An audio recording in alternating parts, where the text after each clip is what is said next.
प्यारे विद्यार्थियों नमस्कार। स्वागत है आप सभी का एक और नए वीडियो में। प्यारे विद्यार्थियों, आज के इस वीडियो में हम देखने वाले हैं कि वार्षिक परीक्षा पेपर कक्षा 11वीं आपका राजनीति विज्ञान विषय का क्वेश्चन पेपर कैसा आने वाला है। पूरा का पूरा दोस्तों आप इस जगह से देख पा रहे हो, बिल्कुल सेम टू सेम आपको परीक्षाओं में ऐसा कैसे क्वेश्चन पेपर देखने को मिलेगा। तो इसलिए अगर आपने अभी तक हमारे यूट्यूब चैनल को सब्सक्राइब नहीं किया है तो प्लीज़ चैनल को सब्सक्राइब जरूर कर ले जल्दी से, जिससे कि आप सबको हमारे द्वारा अपलोड होने वाले वीडियो बराबर मिलते रहे। प्यारे विद्यार्थियों, आज के इस वीडियो में मैं आपको पूरा का पूरा राजनीति विज्ञान विषय का क्वेश्चन पेपर बताने वाला हूं, जो कि आपकी परीक्षाओं में आने वाला है। तो इसलिए वीडियो को लास्ट तक देखकर जरूर जाइएगा, जिससे कि आपको पूरा क्वेश्चन पेपर आसानी से समझ में आ सके। प्यारे विद्यार्थियों, आप जो ये मोबाइल स्क्रीन पर देख रहे हो, इस क्वेश्चन पेपर को मैं पूरा हल सहित बताने वाला हूँ, तो इसलिए पूरा वीडियो देखकर जरूर जाइएगा, जिससे कि आप सबको पूरा क्वेश्चन पेपर आसानी से समझ में आ सके। प्यारे विद्यार्थियों, अगर आपने वीडियो को थोड़ा बहुत भी मिस किया तो आपको काफ़ी सारी चीज़ें इसमें से आपकी मिस हो जाएगी और वो आपकी परीक्षाओं में फिर पूछी जाएगी और फिर आप उनको लिखकर नहीं आ पाओगे। तो इसलिए मैं सबसे रिक्वेस्ट कर रहा हूँ कि पूरा क्वेश्चन पेपर समझ कर जरूर जाइएगा, जिससे कि आपको पूरा क्वेश्चन पेपर आसानी से दोस्तों समझ में आ सके। आप ये जो मोबाइल स्क्रीन पे देख रहे हो दोस्तों, पूरा का पूरा आपका क्वेश्चन पेपर बिल्कुल इसी प्रकार का परीक्षाओं में आने वाला है। तो सबसे पहले आप सभी लोग चैनल को सब्सक्राइब जरूर करेंगे और साथ ही बेल आइकन को जरूर दबा लेंगे, जिससे कि प्यारे विद्यार्थियों आप सभी को हमारे द्वारा अपलोड होने वाले वीडियो बराबर मिलते रहे। प्यारे विद्यार्थियों, ये जो आप पूरा देख पा रहे हो, आपका जो क्वेश्चन पेपर होगा पूरा का पूरा आपको परीक्षाओं में इसी प्रकार का देखने को मिलेगा, जैसा कि मेरे द्वारा यहाँ पर आपको दिखाया जा रहा है। तो चलिए वीडियो में आगे बढ़ते हैं, देखते और समझते हैं कि आपका वार्षिक परीक्षा पेपर कक्षा 11वीं राजनीति विज्ञान विषय का क्वेश्चन पेपर आपका कैसा आने वाला है, कितने सारे प्रश्न इसमें से आपसे परीक्षाओं में पूछे जाएंगे। 1 बाय 1 करके दोस्तों मैं आप सभी को पूरा क्वेश्चन पेपर हल सहित बताने वाला हूं, तो इसलिए वीडियो को लास्ट तक जरूर देखिएगा। तो देखिए दोस्तों, आपका राजनीति विज्ञान विषय का क्वेश्चन पेपर है ये पूरा, आप इस जगह से यहाँ से इसको देख सकते हो। और यहाँ से अगर देखा जाए तो total number of question 23 question इसमें से पूछे जाएंगे और कुल दोस्तों 80 नंबर का आपका क्वेश्चन पेपर होने वाला है। तो इसको आप इस जगह से देख पा रहे हो। तो आपके पास में चाहे कोई सा भी सेट पेपर आ जाए दोस्तों, सेट AI BI CED, तो कोई से सभी सेटों में दोस्तों आपका question paper same to same आपको ऐसा कैसे ही देखने को मिलने वाला है। तो चलिए इसको देखते हैं और समझते हैं। तो देखिएगा दोस्तों, आप ये पेपर की शुरुआत कुछ इस तरह से यहाँ से होने वाली है, आप यहाँ से देख पा रहे हो। तो देखिएगा यहाँ पे सर्वप्रथम आपसे क्या पूछा गया है, सही विकल्प चुनकर लिखिए। ये आपसे 1 गुणा 6 नंबर में पूछे जाएंगे। कितने नंबर में? 1 गुणा 6 नंबर में आपसे सही विकल्प पूछे जाएंगे। तो पहला दिया गया है, संविधान सभा की महिला सदस्य थी। संविधान सभा की महिला सदस्य कौन थी? तो इसमें आपको सरोजनी नायडू के ऊपर चिन्ह लगा लेना है। सरोजनी नायडू संविधान सभा की महिला सदस्य थी। और उसी के नीचे दोस्तों अगला दिया गया, व्यक्ति के उच्चतम विकास हेतु निम्नांकित में से क्या परम आवश्यक है? कानून, न्याय व्यवस्था, संपत्ति, अधिकार। तो देखिएगा दोस्तों, 12 नंबर का जो क्वेश्चन है इसका राइट आंसर आ जाएगा अधिकार। तो इसके ऊपर आपको चिन्ह लगा लेना है। चलिए अब आगे बढ़ते हैं। तो आगे दोस्तों आप क्वेश्चन नंबर 7 में देख पा रहे हो, बहुल कार्यपालिका का श्रेष्ठ उदाहरण है। तो 7 नंबर का जो क्वेश्चन आपको दिया गया है इसका राइट आंसर ये आ जाएगा, स्वेच्छ संघीय परिषद, ये इसका उदाहरण है। और उसी के नीचे दोस्तों अगला लिखा है, भारतीय संविधान में संघवाद के लिए जिस शब्द का प्रयोग किया गया है वह है इंडिया, यूनियन, भारत, इनमें से कोई नहीं। तो देखिएगा दोस्तों, 10 नंबर का जो क्वेश्चन दिया गया ना, इसका राइट आंसर हो जाएगा यूनियन। कौन सा शब्द यूज किया उन्होंने? यूनियन, यानी कि संघ। कौन सा शब्द यूज किया है? संघ शब्द उन्होंने यूज किया है।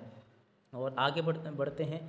तो यहाँ पर आप दोस्तों या नंबर का देख पा रहे हो, भारतीय संविधान के दर्शन का प्रमुख तत्व है। भारतीय संविधान के दर्शन का प्रमुख तत्व क्या है दोस्तों, ये आपको बताना है। इसका राइट आंसर आ जाएगा उदारवाद, सामाजिक न्याय, धर्मनिरपेक्षता, उपयुक्त सभी। तो आपको दोस्तों उपयुक्त सभी के ऊपर चिन्ह लगा लेना है। चलिए अब आगे बढ़ते हैं। तो दोस्तों अब आगे इस जगह से देख पा रहे हो, यहाँ से रा नंबर का दिया गया है, अधिकार उन सामाजिक व्यवस्थाओं का नाम है जिनके बिना कोई व्यक्ति पूर्ण रूप में विकास नहीं कर सकता। उक्त कथन निम्नांकित में से किस विद्वान का है? तो रा नंबर का जो दिया गया है दोस्तों, इसमें आपको लिख लेना है, लोस्की का ये कथन है। और आगे आप दोस्तों यहाँ पर देख पा रहे हो, क्वेश्चन नंबर 2 में आपसे ये रिक्त स्थानों की पूर्ति पूछी जाएगी। तो चलिए रिक्त स्थानों की पूर्ति को भी देख लेते हैं और समझ लेते हैं। तो दोस्तों आप इस जगह से देख पा रहे हो, रिक्त स्थान पूर्ति आपसे 1 गुणा 7 नंबर में पूछी गई है। तो चलिए इसको भी देखते हैं और समझते हैं। तो पहला रिक्त स्थान दिया गया है, संविधान निर्माण सभा के परामर्शदाता थे। कौन थे दोस्तों? तो इसमें आपको लिख लेना BN राव। कौन थे? BN राव। तो इस जगह पे आपको लिख लेना BN राव इसके परामर्शदाता थे। अगला दिया गया है यहाँ पर, मुख्य निर्वाचन आयुक्त की पदयुक्त संसद द्वारा प्रस्ताव पारित करने का संभव है। तो क्वेश्चन नंबर 2 जो दिया गया है दोस्तों, इसमें आपको लिख लेना महाभियोग। क्या लिख लेना इस जगह पे? महाभियोग। महाभियोग प्रस्ताव पारित करना, तो इसमें आपको ये लिख लेना है। उसी के नीचे दोस्तों अगला यहाँ पर आप देख पा रहे हो, तो यहाँ पर क्वेश्चन नंबर 3 लिखा है भारतीय संसद में सदन है। भारतीय संसद में कितने सदन है दोस्तों? तो इसमें आपको लिख लेना 2 सदन है। भारतीय संसद में 2 सदन है। आगे बढ़ते हैं तो अगला लिखा है नगरीय प्रशासन की शीर्ष इकाई है। देखिएगा दोस्तों, इसमें आपको लिख लेना है नगर निगम। क्या लिख लेना है? नगर निगम। इस जगह पर आपको नगर निगम लिख लेना है। तो ये हो चुका है दोस्तों। अब आगे बढ़ते हैं तो आगे यहाँ पर दिया गया प्लेटो का प्रमुख ग्रंथ है। प्लेटो का प्रमुख ग्रंथ क्या है दोस्तों, ये आपको बताना है। तो इस जगह पे आपका क्या आ जाएगा, देख लीजिएगा यहाँ पर प्लेटो का प्रमुख ग्रंथ कौन सा है। तो इस जगह पे आपको लिख लेना रिपब्लिक। कौन सा ग्रंथ है? रिपब्लिक। ये प्लेटो का ग्रंथ है रिपब्लिक। तो इस जगह पे आपको ये लिख लेना है। अगला लिखा नागरिकता प्राप्त करने की विधियाँ है। नागरिकता प्राप्त करने की कितनी विधियाँ है दोस्तों, ये आपको बताना है। देखिएगा, नागरिकता प्राप्त करने की 2 विधियाँ हैं। कितनी हैं? 2 विधियाँ। आगे बढ़ते हैं तो आगे आप दोस्तों इस जगह से देख पा रहे हो विश्व में शांति परम आवश्यक है। तो ये वाला जो है ना, तो यहाँ पे आपको लिख लेना विकास के लिए। विश्व में विकास के लिए शांति परम आवश्यक है। तो आपको इस प्रकार से पूरा लिख लेना है दोस्तों। चलिए अब आगे बढ़ते हैं और अगले क्वेश्चन के उत्तर भी देख लेते हैं। तो यहाँ से दोस्तों आप देख पा रहे हो क्वेश्चन नंबर 3 में आपसे सही जोड़ी पूछी गई है। यहाँ पर स्पष्ट लिखा है जोड़िए, मैचिंग जोड़ी बनाइए। ये आपसे 1 गुणा 6 नंबर में पूछी जाएगी। तो चलिए इसको भी देखते हैं और समझते हैं। तो पहली जोड़ी दी गई है कैबिनेट मिशन का भारत आगमन। कैबिनेट मिशन भारत कब आया था? ये आया था दोस्तों 5वें नंबर से। इसकी जोड़ी का मिलान आपको कर लेना है। और अगला दिया गया है 12 नंबर वाला, तो इसकी जोड़ी का मिलान आपको तीसरे से कर लेना है। और अगला दिया गया है 6 नंबर वाला, तो इसकी जोड़ी का मिलान आपको फर्स्ट वाले से कर लेना है। अगला दिया गया है 10 नंबर का, तो 10 नंबर की जोड़ी का मिलान आपको चौथे से कर लेना है। तो इसकी जोड़ी का मिलान चौथे से हो जाएगा। इसके बाद में या नंबर का जो दिया गया है, इसकी जोड़ी का मिलान आपको दूसरे से कर लेना है। और उसके अलावा रा नंबर का जो दिया गया है, इसकी जोड़ी का मिलान आपको इससे कर लेना है। तो दोस्तों इस प्रकार से आपका पूरा जोड़ी मिलान कंप्लीट हो जाएगा। अब चलिए आगे बढ़ते हैं और अगले क्वेश्चन के आंसर देख लेते हैं। तो यहाँ पे दोस्तों आप देख पा रहे हो इस जगह से आपसे प्रत्येक शब्द में एक वाक्य या एक शब्द या एक वाक्य में उत्तर यहाँ से आपसे पूछे गए हैं। तो चलिए इनको भी हल करते हैं। ये भी आपसे 1 गुणा 7 नंबर में पूछे गए हैं। तो इसमें पहला दिया गया है मोतीलाल नेहरू द्वारा संविधान सभा की मांग कब की गई थी। तो इसका जो राइट आंसर होगा दोस्तों वो आपको लिख लेना है 1924 में। कब की गई थी? 1924 ईस्वी में की गई थी। तो ये आपको इसमें ये लिख लेना है। उसी के अलावा अगला दिया गया है सरकार का जो अंग कानूनों को लागू कराता है उसे क्या कहते हैं। सरकार का जो अंग कानूनों को लागू कराता है उसको क्या कहते हैं। तो दोस्तों उसको कहते हैं कार्यपालिका। क्या कहते हैं? कार्यपालिका। तो इस जगह पे आपको लिख लेना कार्यपालिका। आगे बढ़ते हैं। अगला क्वेश्चन दिया गया है मध्य प्रदेश का उच्च न्यायालय कहाँ पर स्थित है। देखिएगा दोस्तों, मध्य प्रदेश का उच्च न्यायालय जबलपुर में है। कहाँ पर? जबलपुर। तो आपको जबलपुर इसमें लिखकर आना है। तो चलिए अब आगे बढ़ते हैं और अगले क्वेश्चन का आंसर देखते हैं। तो अगला क्वेश्चन यहाँ पर दिया गया है कि संवैधानिक संशोधन द्वारा मताधिकार की आयु 21 वर्ष से घटाकर 18 वर्ष कर की गई। देखिएगा दोस्तों, ये जो क्वेश्चन दिया गया है क्वेश्चन नंबर 4 में जो पूछा गया है, इसमें आपका आंसर क्या हो जाएगा। तो क्वेश्चन नंबर 4 का आंसर हो जाएगा 61वें संविधान संशोधन द्वारा। क्या लिख लोगे आप?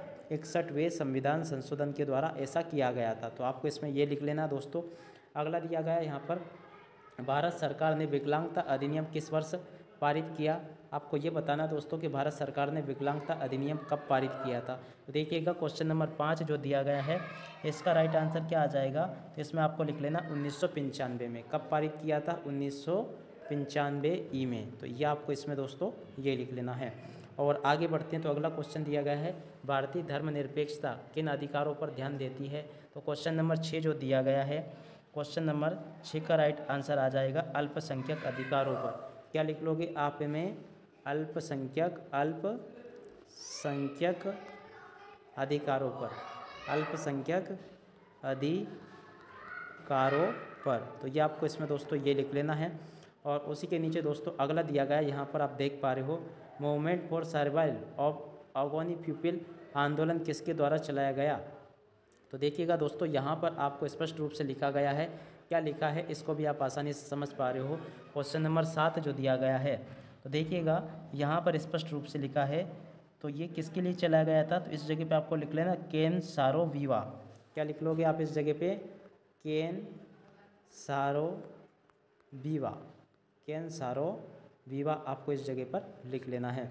और चलिए आगे बढ़ते हैं। तो आगे दोस्तों आप इस जगह से देख पा रहे हो, यहाँ से आपसे पूछा जाएगा निम्नलिखित में से सत्य या असत्य का उदाहरण दीजिए। तो ये दोस्तों आपसे 1 गुणा 6 नंबर में आपसे पूछे जाएंगे। तो सत्य असत्य आपको किस प्रकार से लिखने हैं पूरे भी आप यहाँ से देख पा रहे हो। देखिएगा, पहला सत्य असत्य यहाँ पे दिया गया है, शिक्षा के अधिकारों का उल्लेख भारतीय संविधान के भाग 3 में किया गया है। तो क्वेश्चन नंबर 3 ये फर्स्ट वाला जो दिया गया है ये सत्य है या असत्य, ये आपको बताना है दोस्तों। तो ये वाला जो सत्य है पूरी तरह से आपको इसके ऊपर सत्य का चिन्ह लगा लेना है। तो चलिए आगे बढ़ते हैं। तो आगे दोस्तों इस जगह से देख पा रहे हो, क्वेश्चन नंबर 2 पूछा गया है, नौकरशाही कार्यों का क्रियान्वयन स्वेच्छा से करती है। तो ये भी आपका असत्य हो जाएगा। अगला दिया गया है, भारत में न्यायाधीशों को पर्याप्त वेतन एवं भत्ते नहीं दिए जाते हैं। तो ये भी आपका असत्य हो जाएगा दोस्तों। और उसी के अलावा दोस्तों अगला देखते हैं, धर्म और राज्य परस्पर एक दूसरे के संबंधित होने चाहिए। तो क्वेश्चन नंबर 4 जो दिया गया है ये भी आपका असत्य हो जाएगा। और क्वेश्चन नंबर 5 लिखा है, समानता ही सामाजिक न्याय का प्रणात्व है। तो क्वेश्चन नंबर 5 जो दिया गया है ये भी आपका सत्य हो जाएगा। और क्वेश्चन नंबर 6 जो दिया गया है ये भी आपका सत्य हो जाएगा। तो दोस्तों इस प्रकार से आप सभी को सत्य सत्य सभी लगा लेने हैं। चलिए अब आगे बढ़ते हैं। तो आगे दोस्तों आप इस जगह से देख पा रहे हो, यहाँ से ये क्वेश्चन आपसे पूछे जाएंगे इस प्रकार से, संविधान सभा से आप क्या समझते हैं 2 नंबर में आपसे पूछा जाएगा। संविधान से क्या आशय है ये भी आपसे 2 नंबर में पूछे जाएंगे। तो सभी के सभी दोस्तों यहाँ पर आप सभी को जो दिखाई दे रहे हैं सभी ये 2-2 नंबर वाले क्वेश्चन है। तो आप सभी लोग इनको यहाँ से देखते चलेंगे और इनको नोट भी कर लेंगे, जिससे कि आप सभी की तैयारियाँ अच्छे से हो जाए दोस्तों। ये सभी के सभी क्वेश्चन यहाँ पे आप सभी को ये 2-2 नंबर वाले क्वेश्चन यहाँ पे बताए गए हैं, जैसे कि व्यवस्थापिका करते स्पष्ट कीजिए, और ये वाला जो क्वेश्चन यहाँ पर दिए गए हैं। तो आप सभी लोग इन क्वेश्चन को अच्छे से लिख लीजिएगा, जिससे कि आप सभी की तैयारी अच्छे से हो सके, जो कि मेरे द्वारा आप सभी को यहाँ पर ये क्वेश्चन बता दिए गए हैं। तो आप सभी लोग इनके ऊपर ध्यान दीजिएगा, जिससे कि आप सभी की तैयारियाँ अच्छे से हो सके। जिससे कि स्वतंत्रता के किन्हीं 2 प्रकारों को लिखिए, ये भी आपसे 2 नंबर में पूछा जाएगा। तो ये सभी के सभी 2-2 नंबर वाले क्वेश्चन यहाँ पर आपसे पूछे गए हैं। तो आप सभी लोग इनको देखेंगे और यहाँ से इनको नोट कर लेंगे। तो इस प्रकार से दोस्तों आप सभी को पूरा ये सॉल्यूशन यहाँ से बना लेना है। धर्मनिरपेक्षता की 2 विशेषता आपको लिखनी है, ये भी आपसे 2 नंबर में पूछा गया है। और उसी के अथवा में ये पूछा गया है, अथवा 16वां वाला क्वेश्चन ये है। तो आप सभी लोग इन क्वेश्चन को यहाँ से देखेंगे और बराबर इनको नोट कर लेंगे। जैसा कि दोस्तों यहाँ पर आप पूरे देख पा रहे हो, ये सभी के सभी क्वेश्चन आप सभी के लिए बहुत ही ज़्यादा महत्वपूर्ण है। तो आप सभी लोग इनको देखें और यहाँ से इनको अच्छे से नोट जरूर कर लें।